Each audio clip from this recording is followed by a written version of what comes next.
Party प्रचंड बहुमत से एक बार फिर से सरकार में आई और सरकार स्थापित करी है। निश्चित तौर पे ये तो पहले से पता था कि हम प्रचंड बहुमत में आएंगे और उसका कारण था आदरणीय मोदी जी के नेतृत्व में सबका साथ, सबका विकास, सबका सम्मान और प्रयास के माध्यम से जो कार्य किया गया, हर घर तक लोगों के बीच में पहुंचा गया, वही आवाज़ थी और वही आवाज़ लोगों की निकल कर के आई है।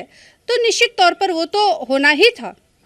कल जो रिजल्ट आया उसमें कई लोग जो सीनियर लीडर्स रहे वो हार गए, उसी में आपके पिताजी स्वामी प्रसाद मौर्य को भी शिकस्त का सामना करना पड़ा, जबकि आप भी उनके प्रचार में भी आप भी शामिल हुई थी, सबने कोशिश करी। देखिए, हार और जीत जनता के ऊपर निर्भर ही होता है। बड़े से बड़े नेता को जनता हरा देती है और कुछ भी जो ना हो उसके अपने अमूल्य वोटों से वो विधायक या सांसद बना देती है। तो आज जनता का आशीर्वाद जिसके साथ होता है वो राजा होता है।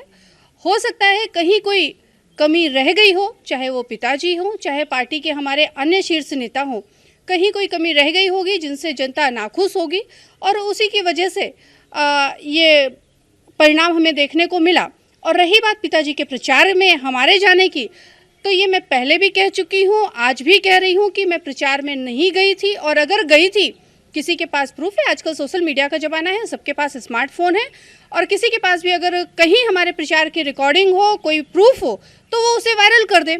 जिस समय मैं खुल कर के आई हूँ उस समय क्या स्थितियाँ थी वो पूरे प्रदेश ने देखा, वो पूरे देश ने देखा, और एक बेटी होने के नाते पिता के साथ में खड़े होना हमारा फर्ज भी था। एक सवाल और इसमें जुड़ता है, में थे, अगर वो बीजेपी में ही रहते तो जनता का समर्थन उन्हें प्राप्त होता क्या, जो समाजवादी पार्टी में नहीं हुआ? देखिए, ये पिताजी का निर्णय था। पिताजी ने जो निर्णय लिया और जनता ने जो निर्णय लिया, उन दोनों के निर्णय को मैं स्वीकार करती हूँ।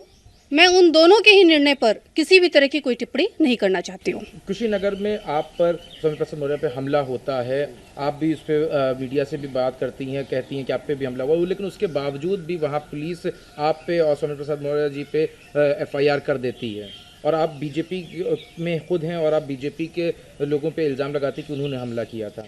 मैं बीजेपी के लोगों पर इल्ज़ाम नहीं लगा रही हूँ, वो प्रूफ जो वीडियो वायरल हुए हैं उसमें दिखाई दे रहे हैं, और मैं बीजेपी के नहीं बल्कि उन लोगों पर आरोप लगा रही हूँ जो बीजेपी को बदनाम करने का काम कर रहे हैं। मैंने पहले भी कहा कि भाजपा जो पिछले लगभग 7.5-8 सालों में केंद्र में रह करके और प्रदेश में पिछला 5 साल पूरा करने के बाद जो दंगा मुक्त प्रदेश और देश रहा, उसको जो कालंकित करने का कार्य भाजपा के पदाधिकारी बन करके करने का काम कर रहे हैं, मैंने आरोप उन पर लगाया था और आज भी मैं लगा रही हूँ, क्योंकि उनकी वजह से, उनकी छोटी सी गलती की वजह से पूरा इतना हाई प्रोफाइल मामला गया। FIR हुई और बीजेपी में भी हैं, उसके बावजूद हुई।